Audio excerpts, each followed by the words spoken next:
Ever feel like we're constantly, I don't know, on the brink of something? I know I certainly do sometimes. And today we're taking a deep dive into a concept that literally tries to measure humanity's proximity to, well, existential catastrophe. The Doomsday Clock. Now, it's important to remember it's a powerful metaphor, right? Not a physical object ticking away somewhere. It was created way back in 1947 by the Bulletin of the atomic scientists. We're Yeah. talking big names involved, people like Albert Einstein, J. Robert Oppenheimer. Some serious heavyweights. Exactly. And its initial purpose, well, it was a pretty stark warning about nuclear dangers, right after World War II and the dawn of the atomic age. Made a lot of sense then. It did. But over the decades, its scope has really broadened out. Now it includes major threats from climate change, bioweapons, AI, artificial intelligence, cyber warfare, even, misinformation playing a role. And here's the big news, the latest really record-setting update. On January 28, 2025, the Bulletin moved the clock forward again to 89 seconds to midnight. 89 seconds. Yeah, let that sink in for a moment. That is the closest it has ever stood to apocalypse in its entire 78-year history. It was at 90 seconds in 2023 and 2024, so this is another tick closer. And the scientists behind it, they stress that even a single-second shift like this, well, it's meant as a really stark signal of escalating danger. It's not trivial. Absolutely. Okay, so let's unpack this. Why 89 seconds? What does it really mean for us? And what are these converging crises that are supposedly pushing us closer? What's really fascinating here, and quite worrying, is that it's not just one factor. The 2025 update specifically talks about a confluence of escalating dangers. Right. So multiple overlapping threats that are all kind of pushing us closer to that metaphorical midnight. Multiple things at once. Exactly. It's the compounding effect that's so alarming this time around. That is a sobering thought. So let's break them down. The first critical area, and maybe the one most people associate with the clock, is nuclear escalation and geopolitical tensions. Still a massive concern. Oh, absolutely. I mean, we're seeing Russia's prolonged invasion of Ukraine, obviously, and its heightened nuclear rhetoric, plus pulling out of major arms control treaties like New START. Which was the last big one standing, really. Exactly, the last remaining treaty limiting those huge U.S. and Russian arsenals. And beyond Ukraine, you've got these intensifying rivalries involving other nuclear powers, the U.S., China, North Korea, Iran. It definitely increases global risk. You can feel that tension. You really can. And then there are the flashpoints, like the Israel-Hamas conflict and the recent escalation with Iran.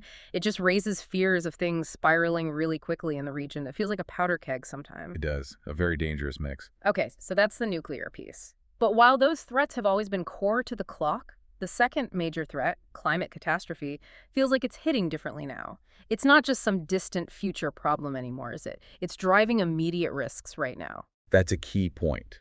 It's both a long-term existential risk, severe weather, food insecurity, mass displacement, ecosystem collapse, but it's also here and now. And when you think that 2024 was, again, one of the hottest years on record. It just ramps up the urgency, doesn't it? Yeah. There's no ignoring it. No, you can't. Okay, so if climate change is maybe the slow burn catastrophe. Though maybe not so slow anymore. Fair point. Yeah, maybe not so slow. Then the third area, artificial intelligence threats, feels like this rapidly accelerating unknown. It really does. Yeah. The potential dangers of unchecked AI are, frankly, huge. We're talking about worsening misinformation on a massive scale, enabling autonomous weapons, which is terrifying, accelerating cyber attacks. And some experts even warn about long-term existential risk from AI itself. Existential risk. Yeah. There are consistent warnings about these unpredictable consequences down the line if we don't get comprehensive regulation and safeguards in place. Like yesterday. It's a totally different kind of threat. It feels different, yeah. And kind of related, perhaps, is the fourth area, biological and pandemic risks. Right. I mean, COVID-19 is still fresh in everyone's minds. Absolutely. And that experience, combined with the fast pace of biological research, well, it raises serious concerns about engineered pathogens, maybe accidental releases, and just general global preparedness. And what COVID also showed us is how things like misinformation and a breakdown in trust in public health institutions, how much that can worsen our vulnerability. It's like one crisis feeds the next one. That's precisely it, which leads perfectly into the fifth critical issue the Bulletin highlights, the erosion of global norms and disinformation. So this is the bigger picture context. Exactly. If you connect the dots, The fragmentation of international treaties, like I mentioned with New START, the rise in authoritarianism globally, and these pervasive disinformation networks, they're all actively eroding cooperation. And that cooperation is absolutely essential, fundamental to tackling all the other existential risks we've just talked about. So if we can't trust each other or agree on basic facts, Then how can we possibly work together on nuclear arms control or climate change or AI safety? That breakdown of trust and shared understanding makes every other challenge so much harder to address. It's like the ground crumbling beneath our feet. wow. Yeah, it really does paint a grim picture when you lay it all out like that. It makes you wonder how we got here. Maybe a quick look back. Let's take a quick historical journey, see how the clock's hands have actually moved over time. It shows how it responds to events. Yeah, it's not static. It moves back and forth. Right. So 1947 when it started, 7 minutes to midnight. Okay. Then 1953, deep in the Cold War, the U.S. and Soviets testing H-bombs, 2 minutes to midnight. Really close. That was a scary time. Then jump forward a moment of hope. 1991, the Cold War ends. The U.S. and Russia sign the START Treaty. The clock moves all the way back to 17 minutes to midnight. 17. That's the farthest it's ever been. The farthest ever. Shows progress is possible. But then, through the 2000s, say 2007 to 2016, it crept closer again, hovering around 5 to 6 minutes. That's when climate change and terrorism really entered the Bulletin's calculations more formally. Okay, so adding new factors. Exactly. Then 2018, renewed nuclear worries, climate concerns continuing, back to 2 minutes again. Oof. Back near the brink. Yeah. And then from 2020 to 2022, they actually started using seconds. It went to 100 seconds, so 1 minute, 40 seconds. That was factoring in COVID, the collapse of another treaty, the INF Treaty. The Intermediate Range Nuclear Forces Treaty. Right, banning those land-based missiles, plus the ongoing climate crisis. Then 2023 and 2024, it moved closer again to 90 seconds or 1 minute, 30 seconds, largely driven by the war in Ukraine and these other risks piling up. And that leads us to today. And that brings us to today, January 2025. 89 seconds to midnight, the closest we've ever been. Looking at that history, it really tells you something, doesn't it? It shows the clock is this dynamic reflection of how dangerous scientists perceive the world to be. And critically, it shows that human actions, both the good stuff and the bad stuff, directly impact that perception. We can move the hands back, like in 91. That's a crucial point. It's not deterministic. But, the clock isn't without its critics. We should probably touch on that. Sure, that's fair. What are the common criticisms you hear? I mean, people say it's subjective, right? It's based on this group of experts deciding, not some purely objective calculation. That's one, yeah. That it relies on expert judgment. Others say it's alarmist, maybe designed to incite panic rather than constructive action. You hear that too. That is, it just scares people. And inevitably, perhaps some argue it's politically influenced, maybe leaning towards certain, say, progressive viewpoints on things like climate or arms control. Right, the political bias argument. Those are the main ones. So how do its defenders, the Bulletin folks, respond to those points? Well, they generally argue that its strength actually lies in that simplicity, even the subjectivity. It's meant to be a stark, easily understood, universal call to action. Its goal is to drive global awareness and spark debate. So the subjectivity is almost a feature, not a bug. In a way, yes. It represents the considered judgment of experts looking at the whole picture. And look, why does it matter? Why should you, the listener, care about this clock?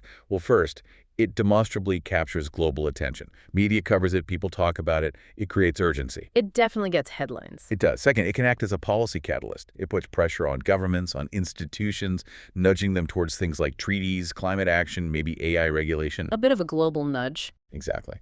And third, maybe most importantly, it serves as this kind of moral imperative. It's a constant reminder that we collectively need to act. That coordinated action isn't just nice to have, it's essential for our survival. There's a quote from Daniel Holtz, who's the chair of the Bulletin Science and Security Board. Right. He said, because the world is already perilously close to the precipice, a move of even a single second should be taken as an indication of extreme danger. Wow. And an unmistakable warning that every second of delay in reversing course increases the probability of global disaster. That puts it bluntly. So the clock isn't just some abstract news item. It's meant as a direct call to engagement for all of us. Precisely. Okay, so if we're at this unprecedented 89 seconds to midnight, what can actually be done? I mean, can we realistically turn back time here? You said the clock warns of probability, not definite fate. That's the crucial question, isn't it? And the Bulletin is very clear. Yes, we can push the hands back. They emphasize that while the tasks are huge, monumental even, they are all within humanity's grasp if we choose to act. It's about political will and collective action. So what are the concrete steps they're urging? What aligns with those 5 big threats we talked about? Okay, so they lay out urgent actions. For nuclear arms control and diplomacy, things like renewing treaties, finding a successor to New START is critical de-escalating current nuclear postures, and really just reigniting serious diplomacy between nuclear powers. Getting people talking again? Fundamentally, yes. Remember 1991? That didn't happen overnight. Yeah. Took years of persistent, often quiet diplomacy. It shows that even small steps to rebuild dialogue can genuinely reduce tensions. Turning back time here means rebuilding trust. Okay, what about climate? Aggressive climate action. That means firm commitments to net zero carbon targets, massive investment in renewables, rejoining and strengthening international climate agreements, and building resilience for the impacts we already face. Yeah. Makes sense. AI, that feels newer. AI governance. This is the big one. Setting international norms and standards before things get out of hand. Regulating military uses of AI, demanding transparency in algorithms, conducting thorough impact assessments. We need guardrails fast. Right. And biological threats. Biological safety. More funding for public health globally, much better disease surveillance systems, proper regulation of biolabs doing sensitive research, and promoting strong bioethics worldwide. Learning lessons from COVID. And finally, that overarching issue of global cooperation. Revive global collaboration. This means actively working to rebuild trust in international institutions, seriously combating disinformation, and making sure policy is grounded in science, not politics or conspiracy. It's a huge list. It is a huge list, but these aren't just abstract wishes. They're actionable steps based on what experts see as the necessary path away from the brink. It's daunting, but not impossible. Okay, so let's try and summarize the key takeaways from this deep dive then. First, the Doomsday Clock is now at 89 seconds to midnight. That's closer to catastrophe than it's ever been since it was created in 1947. The stark number. Second, the reason isn't just one thing. It's this dangerous convergence, this multi-pronged threat. Nuclear risk, climate change, unregulated AI, pandemic potential, and this breakdown in global cooperation and trust. They all feed into each other. Yeah. Third, this record setting isn't just news, it's a clear, urgent call to action. We need international diplomacy, serious environmental stewardship, sensible tech governance, and a real effort to rebuild global trust. These are priorities. Absolutely. But, and this is maybe the most important bit, the situation, according to the Bulletin, is still salvageable. The clock warns it doesn't predict a fixed doom. Humanity still holds the power to change course. That's the crucial message of hope, however slim it might feel. You could say the Doomsday Clock isn't really a timer counting down to doom. It's more like a mirror. A mirror showing us just how close we're standing to disasters of our own making. And, maybe more importantly, reflecting who we need to become to step back from that edge. We need to be collectively courageous, guided by science, and frankly, morally resolute in tackling these threats together. A mirror. I like that. It puts the responsibility back on us. So, the future is ticking, yes. But it's still yours, ours to shape. Which leads to the final thought for you, the listener. What steps, whether they're big government policies or small individual actions, do you think are the most critical for us to take right now to help push those clock hands back away from midnight?